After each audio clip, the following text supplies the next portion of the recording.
ભાગવત સુખદેવજી મહારાજ વ્યાસજીની પાસે ભણ્યા. સુખદેવજી તો બ્રહ્મ જ્ઞાની અને બ્રહ્મ વેતા છે. જન્મતાની સાથે જ ઘરનો ત્યાગ કરીને નીકળી ગયા છે. એને કઈ ભણવાની કે શીખવાની જરૂર શી હતી? તો એ શા માટે ભાગવત ભણ્યા?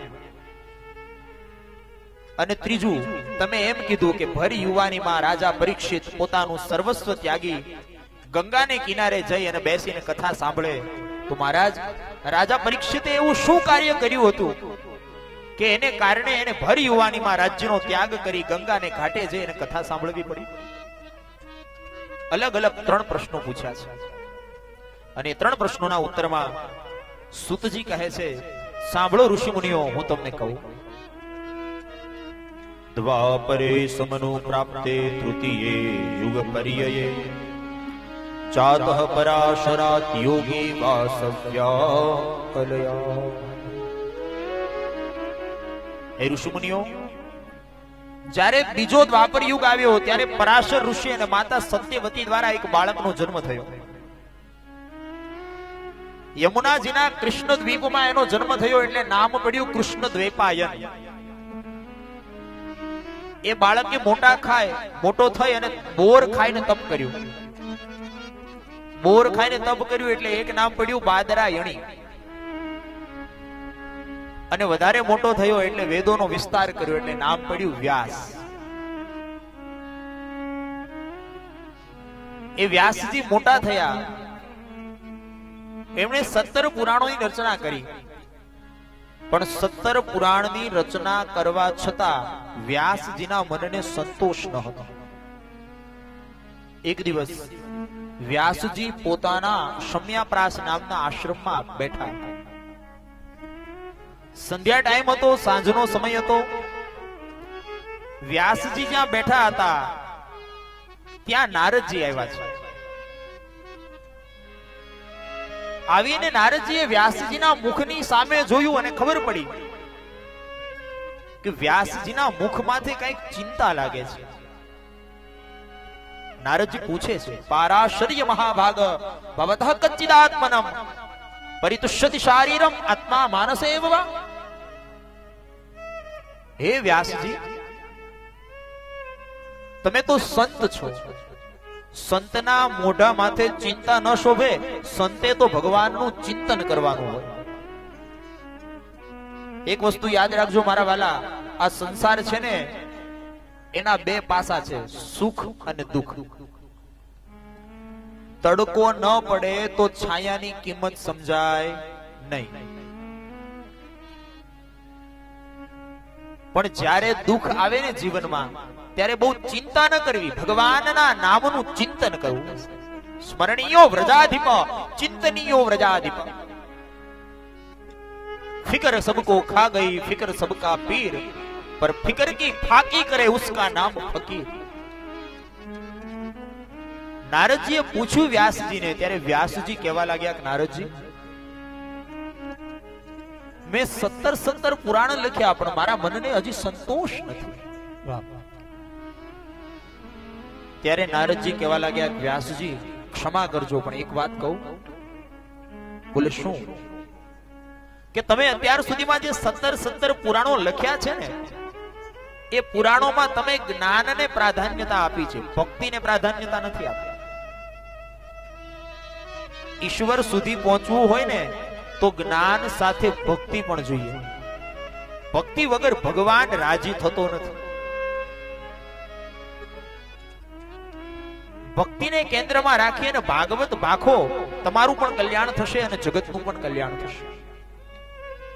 અહીંયા નારદજીએ વ્યાસજીને પોતાના પૂર્વ જન્મની કથા કીધી છે. નારદજી વ્યાસજીને કહે છે કે સાંભળો વ્યાસજી, આજે હું દેવર્ષિ નારદ તરીકે લોકોમાં પૂજાઉં છું તો એમને નથી પૂજાતો. આની પાછળ મારું તપ છે. બોલે શું તપ છે? બોલે ગયા જન્મમાં હું એક દાસીનો દીકરો હતો. મારી માં એક દાસી હતી. જન્મતાની સાથે જ પિતાનું મૃત્યુ થયું. માં અને દીકરો અમે 2 એકલા. મારી માં ઘરના કામ કરે અને મારું જીવન ચાલે. મારી માં એક વેદવાદી બ્રાહ્મણને ત્યાં કામ કરતી હતી. બ્રાહ્મણની સેવા કરે, એના ઘરનું ભોજન બનાવે, એના ઘરના જે નાના મોટા કામો હોય એ કામો કરે. અને બ્રાહ્મણનું ઘર એટલે પવિત્ર ઘર. હું ઉંમરમાં બહુ નાનો, 5 વર્ષની મારી ઉંમર, હું બ્રાહ્મણના આંગણામાં રમ્યા કરું. એક દિવસ બન્યું એવું, વ્યાસજી ચાતુર્માસ આવ્યો અને થોડાક સંતો એ બ્રાહ્મણની ઘરે ચાતુર્માસ કરવા રોકાવા આવ્યા છે. એ સંતો જેના દર્શન કરવા માટે લોકો પડાપડી કરતા હોય, એ સંતો જેના ચરણ સ્પર્શ કરવા માટે લોકો પડાપડી કરતા હોય, એ સંતોની સેવા કરવાનો લાભ મને અને મારી માને મળ્યો છે. એ સંતો બેસીને રોજ સત્સંગ કરે. મારી મા તો એના કામમાં વ્યસ્ત હોય, પણ હું નાનો ને, સંતની સામે બેસું અને સત્સંગ થાય એ બેઠો બેઠો સાંભળું.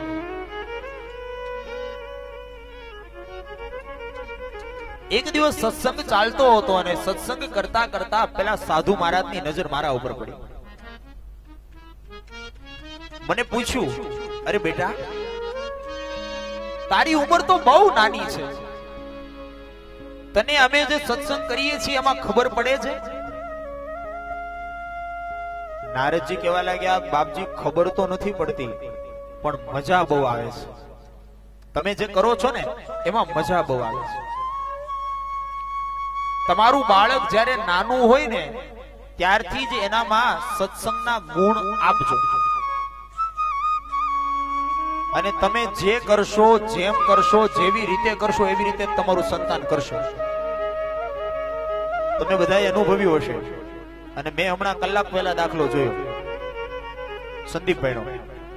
પહેલા સંદીપભાઈ આમ પગે લાગ્યા અહીંયા, તો એનો છોકરો એમ જ લાગ્યો.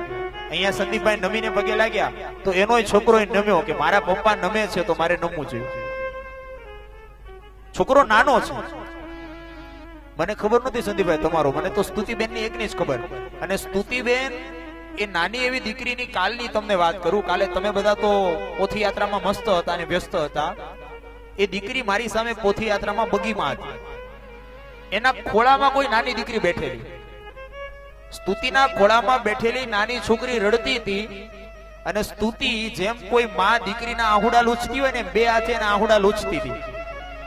અને 4 છોકરીઓ જે હતી એ ચારેયને પોતાના હાથે મોઢું ખોલ, આમ ઊંચું કર એટલે ઓલી છોકરી ઊંચું કરે એટલે સ્તુતિ પોતાના હાથે પાણી પાય. મને એવું દ્રશ્ય દેખાણું જાણે કોઈ માં દીકરીને એનો હાચવતી હોય. એકવાર સ્તુતિબેન માટે જોરદાર તાળીઓ. દીકરી મોટી થાય અને આવા નવા સંસ્કારો એના કુળના, એના કુટુંબના આગળ લઈ જાય. અમે મારી આંખે દ્રશ્ય જોયું, એ તમને કહી રહ્યો છું. નહીતર અવડા બાળકને ખબર શું પડે કે કોઈને પાણી કેમ પીવડાવું? ઉલટાનું દેય નહીં, ઝઘડે નહીં, હું નહીં આપું. એને બદલે ખોડામાં બેહાડી ઓલીના આંસુડા લૂછે છે અને પાણી પીવડાવે છે. તમારા બાળકને બાળપણથી અને નાનપણથી સારા સંસ્કાર આપજો. પછી પાકે ઘડે કાંઠા ચડશે નહીં. નાનપણથી તમારું દીકરો કે દીકરી નાના હોય ને ત્યારથી એને સત્સંગની ટેવ પાડજો. બાળપણથી તમે એને જે શીખવાડશો ને, મોટો થઈને એ જ વસ્તુ એના આચરણમાં આવશે. આ વસ્તુ યાદ રાખજો.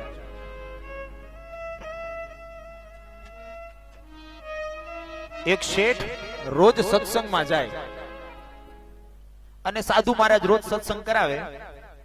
શેઠ સાધુ મહારાજની સામે બેસે અને સાધુ મહારાજ શેઠની સામે જોઈને જ રોજ સત્સંગ કરે. એક દિવસ બન્યું એવું કે શેઠને મોડું થયું આવવામાં. અડધો 1 કલાક શેઠ મોડા પડ્યા સત્સંગમાં. સાધુ મહારાજે તો સત્સંગ ચાલુ કરી દીધો, પણ સત્સંગ પૂરો થયા પછી સાધુ મહારાજે શેઠને પૂછ્યું કે શેઠજી, આજે કેમ તમારે મોડું થયું આવવામાં? રોજ તો તમે ટાઈમસર આવી જાવ છો. શેઠજી કહેવા લાગ્યા, બાપજી નીકળ્યો તો આજે ટાઈમસર, પણ દીકરાનો નાનો દીકરો છે ને એ પાછળ થયો કે પપ્પા મારે આવું છે, દાદા મારે આવું છે. એટલે પછી એને સમજાવી અને ઘરે રાખવામાં થોડુંક મોડું થઈ ગયું. એટલે પેલા સંતે કીધું કે છોકરો વાહે આવતો તો વેન કરતો તો તેને હારે લેતો આવો તો એમાં શું વાંધો? નાનપણથી છોકરામાં સત્સંગના ગુણ આવે એ તો સારું. પેલા શેઠ શું કહેવા લાગ્યા ખબર? ના રે ના મહારાજ, અત્યારથી છોકરાને સત્સંગમાં લેવાય, બાવો થઈ જાય. એટલે શેઠે આમ વાત કરીને એટલે મહારાજે હળવેકથી પૂછ્યું, તમે કેટલા વર્ષથી સત્સંગ કરો છો? કીધું 25 વર્ષથી. તમે થયા? ઈ થઈ જાય. પણ આપણી માનસિકતા એવી છે કે આપણે એમાંથી નીકળી શકતા નથી. શ્રી દ્વારિકાધીશ જય.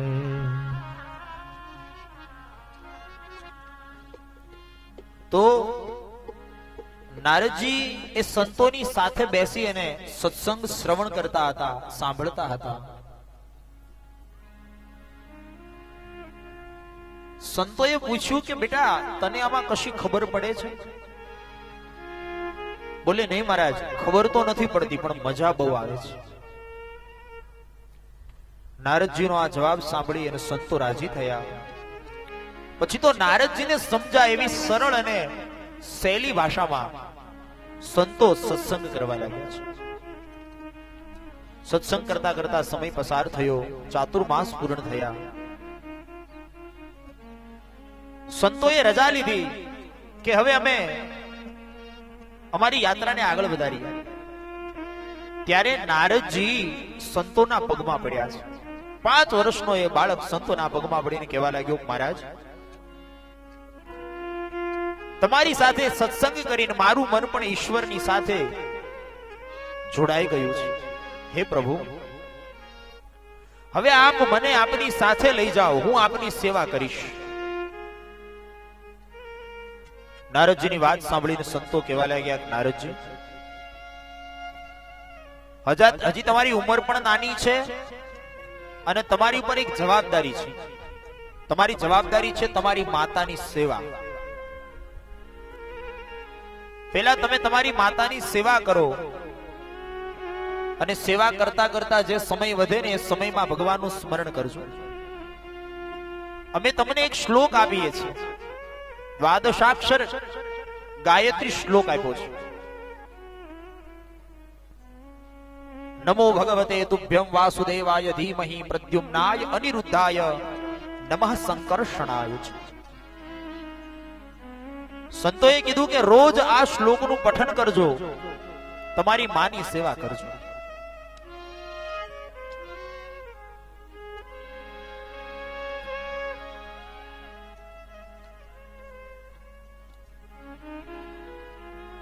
ઓકે, પ્રશ્નો છે એવું છે બીજા સત્રમાં. સંતો કહેવા લાગ્યા કે તારી જવાબદારી તારી માતાની સેવા કરવાની છે. ભગવાનની ભક્તિ કરજે અને માની સેવા કરજે. જીવનમાં સુખી થવું હોય ને તો પહેલી સેવા માં અને બાપની કરજો મારા વાલા. ભગવાનની પૂજા કરવામાં કદાચ અડધો કલાક મોડું થશે ને તો ચાલશે, પણ મા બાપની સેવામાં મોડું ન કરતા. બાપાને કોઈ દી પગે ન લાગે અને મંદિરમાં જઈને સાક્ષાત દંડવત પ્રણામ કરતો હોય ત્યારે આપણને પૂછવાનું મન થાય કે ભગવાનને જરૂર નથી, ઘરે જઈને પેલા એકવાર તારા પિતાજીને નમન કર.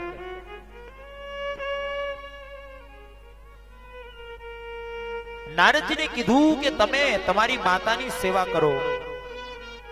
સંતો ગયા, નારદજી પોતાની માતાની સેવા કરવા લાગ્યા.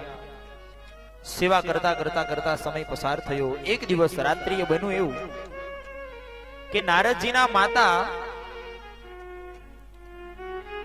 આશ્રમની ગૌશાળાની અંદર ગાય દોવા ગયા અને અંધારામાં એનું ધ્યાન ન રહ્યું. ગૌશાળામાં એક સર્પ હતો.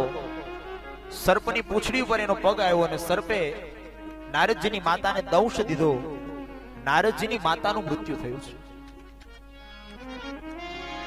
નારદજીને હર્ષ પણ ન થયો, નારદજીને શોક પણ ન થયો.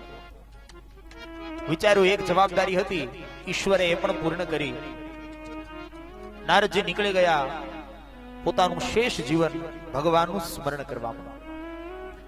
જંગલમાં જઈ સરિતામાં સ્નાન કરી એક વૃક્ષની નીચે પદ્માસન લગાવી આંખો બંધ કરી હૃદયમાં ભગવાન ઠાકુરજીનું ધ્યાન ધરતા ધરતા વાસુદેવ ગાયત્રી મંત્રનો જપ કરવા લાગ્યા છે. તુભ્યમ નમો ભગવતે વાસુદેવાય ધીમહિ પ્રદ્યુમ્નાય અનિરુદ્ધાય નમઃ સંકર્ષણાય ચ. મંત્ર બોલતા બોલતા બોલતા બોલતા નારદજીનું હૃદય ભક્તિથી ભરાણું છે. આંખમાંથી પ્રેમના અશ્રુઓ વહેવા લાગ્યા, રોમ રોમ પુલકિત થયું. ત્યારે ભગવાન વિષ્ણુએ નારદજીના હૃદયમાં આવી અને નારદજીને દર્શન દીધા છે. ભગવાન નારાયણને પોતાના હૃદયમાં જોયા અને નારદજી પ્રસન્ન થયા છે. પણ થોડીક વારમાં ભગવાને માયા કરી અને હૃદયમાં જે દેખાતું સ્વરૂપ એ ભગવાને અદૃશ્ય કરી દીધું. નારદજીની આંખ ખુલી અને બહાર જોયું તો બહાર પણ ભગવાન ન દેખાણા. પાછી આંખ બંધ કરી અંદર પ્રયાસ કર્યો, ભગવાન અંદર પણ ન દેખાણા. એ ઘોર જંગલમાં નારદજી રડવા લાગ્યા. ત્યારે આકાશવાણી થઈ કે હે નારદ, તારા પુણ્યના પ્રભાવે મેં તને એકવાર દર્શન આપ્યા, હવે તો તારો આ દેહ છૂટશે ત્યારે તું મારા લોકને પ્રાપ્ત કરીશ. અને હે વ્યાસજી, પછી જંગલમાં દાવાનળ લાગ્યો. દાવાનળમાં મારું પણ મૃત્યુ થયું. બ્રહ્માજીએ જ્યારે બીજી વાર સૃષ્ટિની રચના કરી ત્યારે હું બ્રહ્માજીના માનસ પુત્ર તરીકે જન્મ્યો. દેવોએ હાથમાં વીણા આપી અને દેવર્ષિ નારદ તરીકે આજે બધા લોકમાં પૂજાઉં છું. તેનું કારણ એક જ છે કે ગયા જન્મમાં મેં ભગવાનની ભક્તિ કરી હતી. તમે પણ ભક્તિથી ભગવાનનું ભાગવત ભાખો તો જગતનું ચોક્કસ કલ્યાણ થશે. પોતાના પિતા બ્રહ્માજીએ આપેલા 4 શ્લોકો ચતુશ્લોકી ભાગવત નારદજીએ વ્યાસજીને આપી અને વ્યાસજીએ ગણેશજીની સહાયતા લઈ અને 4 શ્લોકમાંથી 18,000 શ્લોકો લખ્યા છે. ભાગવતજીમાં કથા નથી પણ સંતોના મોઢે સાંભળ્યું છે કે વ્યાસજીએ ભાગવત લખવા માટે ગણેશજીને બોલાવ્યા. આજે પણ તમે હરિદ્વાર થી આગળ 4 ધામ કરવા જાઓ એટલે બદ્રીનાથ, અને બદ્રીનાથ થી આગળ જાઓ એટલે ભારતનું સૌથી છેલ્લું ગામ છે માનાગાંવ. માનાગાંવ થી થોડાક આગળ ચાલો ને એટલે સતો પંથ કહેવાય. ત્યાં સરસ્વતી નદીનું ઉદ્ગમ સ્થાન છે, જ્યાંથી સરસ્વતી નદી પ્રગટ થાય છે. અને જ્યાંથી સરસ્વતી નદી પ્રગટ થાય છે એની જમણી બાજુ ઉપર એક ગુફા છે જેનું નામ છે વ્યાસ ગુફા, અને ડાબી બાજુ નીચે એક ગુફા છે જેનું નામ છે ગણેશ ગુફા. સંતો એવું કહે છે કે વ્યાસજીએ અને ગણેશજીએ ત્યાં બેસી અને ભાગવતજીની રચના કરી. જે જગ્યા આજે પણ ઉપસ્થિત છે. કદાચ ક્યાંય જાઓ, બદ્રીનાથ જાઓ તો ત્યાંથી થોડુંક ચાલીને જવું પડશે. યાત્રા થોડી કઠિન છે પણ આ સ્થળો જોવા જેવા છે. વ્યાસજીએ ગણેશજીને કીધું કે ભાગવતજી લખો, એટલે ગણેશજીએ શરત મૂકી. લખવાનો વાંધો નથી પણ એક શરત. શું? બોલે હું નવરો ન બેસું. તમે 4 શ્લોકોમાંથી 18,000 શ્લોકો બનાવો તો કેટલી વાર લાગે, અને એટલો બધો ટાઈમ હું નવરો બેસું એ મને નહીં ગમે. તમારે મને સતત કાર્યરત રાખવો પડશે. વ્યાસજીએ કીધું કશો વાંધો નહીં. પછી વ્યાસજી શું કરે, શ્લોક બનાવે ને એટલે ગણપતિને ઊંધો શ્લોક લખાવે, અને પછી ગણપતિને એમ કે આમાંથી જરાક વ્યવસ્થિત કરીને લખો. એટલે ગણપતિ જ્યાં વ્યવસ્થિત કરીને એક શ્લોક લખી રહી ત્યાં વ્યાસજી બીજું બનાવી નાખે. આમ કરતા કરતા કરતા કરતા 4 શ્લોકમાંથી 18,000 શ્લોકો વાળી આ દિવ્ય સંહિતા બનાવી છે. 335 અધ્યાય, 12 સ્કંદ અને 150 લક્ષ અક્ષર આ શ્રીમદ ભાગવત મહાપુરાણ ની અંદર છે.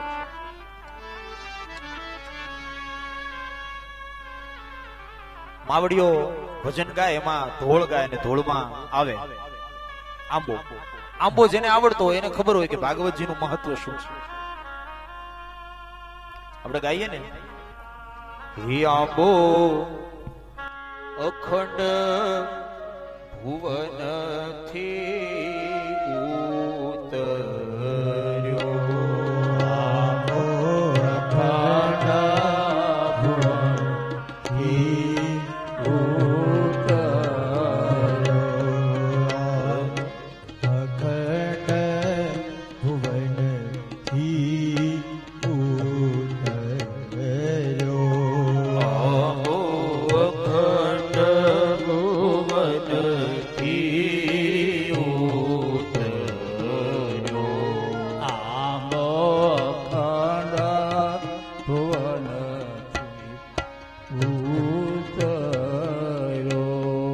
આંબો અખંડ ભુવનથી ઉતર્યો.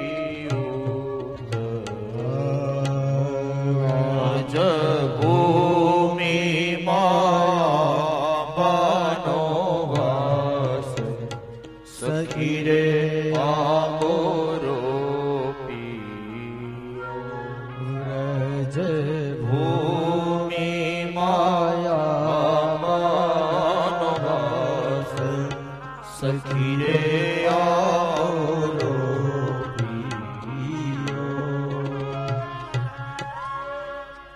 આંબો અખંડ ભુવન થી ઉતર્યો અને વ્રજભૂમિમાં આંબાનો વાસ. હંબે વસુદેવજીએ બીજ વાવ્યા એ હું તો દેવકીજી ક્ષેત્ર પ્રકાશ સખી રે આંબો રોપિયો. આંબો અખંડ ભુવન માંથી ઉતર્યો વ્રજ ભૂમિમાં આંબાનો વાસ સખી રે આંબો રોપિયો. એ આંબો આંબો બહુ લાંબો છે, નામ આંબો ને છે બહુ લાંબો, અને ઘડિયાળનો કાંટો બહુ ફટાફટ ફરે છે. તો એ આંબા દ્વારા શ્રીમદ ભાગવતનું મહત્વ શું છે એ આપણને સૌને સમજાયું છે. ભાગવતજી લખાઈ તો ગયું, પણ વ્યાસજી વિચાર કરે છે કે હવે આ ભાગવત આપવું કોને? કારણ પિતા હોય ને, પિતા એ ઘણી બધી સંપત્તિ ભેગી તો કરે. ઇફેક્ટ કાપો છે, પડઘા પડે છે. પિતા ઘણી બધી સંપત્તિ ભેગી તો કરે, પણ એ સંપત્તિ ભેગી કર્યા પછી પિતાને ચિંતા હોય કે આ સંપત્તિ કયા દીકરાને આપવું, આ વારસો કોને આપવો. એમ વ્યાસજીએ ભાગવત લખ્યું તો ખરા, પણ વિચાર કરે કે કોને આ ભાગવત આપવું કે જેનાથી જગતનું કલ્યાણ થાય. વિચાર કરતા હતા અને વિચાર કરતા કરતા કરતા કરતા વ્યાસજીની નજર પડી શુકદેવજી ઉપર. વિચાર્યું કે શુકદેવજી જો આ ભાગવત ભણે અને લોકો સુધી પહોંચાડે તો ચોક્કસ આ જગતનું કલ્યાણ થશે. પણ શુકદેવજી તો જન્મતાની સાથે જ ઘર છોડીને નીકળી ગયા છે. શુકદેવજીને પાછા લાવે કોણ? વિચાર કર્યો એક કામ કરું. વ્યાસજીએ પોતાના શિષ્યો હતા ને એને 2 શ્લોક ભણાવ્યા ભાગવતજીના, અને શિષ્યોને કીધું કે તમે જ્યારે પણ જંગલમાં કાષ્ટ વીણવા જાઓ, પેલા ગુરુકુળમાં એવું હતું કે છોકરો ગુરુકુળમાં ભણવા જાય એટલે માત્ર 4 ઓરડાની દિવાલમાં એને પૂરી રાખવામાં ન આવે, એને દરેક પ્રકારનું શિક્ષણ આપવામાં આવે. એને લાકડા કાપવા પણ મોકલવામાં આવે, એને શાક સુધારવા પણ મોકલવામાં આવે. જીવન જરૂરિયાત દરેક પ્રકારના જે ક્રિયાઓ અને કાર્યો છે એ છોકરા પાસે કરાવવામાં આવતા. આજે આપણે શાળા કોલેજમાં એટલું સમજ્યા છે, 4 દિવાલની વચ્ચે ઘણું બધું ઇંગ્લિશનું જ્ઞાન છોકરાના મગજમાં આપી દો એટલે છોકરો ટેલેન્ટેડ. પોપટની જેમ ઇંગ્લિશ બોલતો હોય એટલે હોશિયાર. પછી ક્યારેક હાથમાં હોય દોરો આપીને કેવું બટન ટાકતા આવડે છે? કહેશે કે નહીં આ તો નથી આવડતું.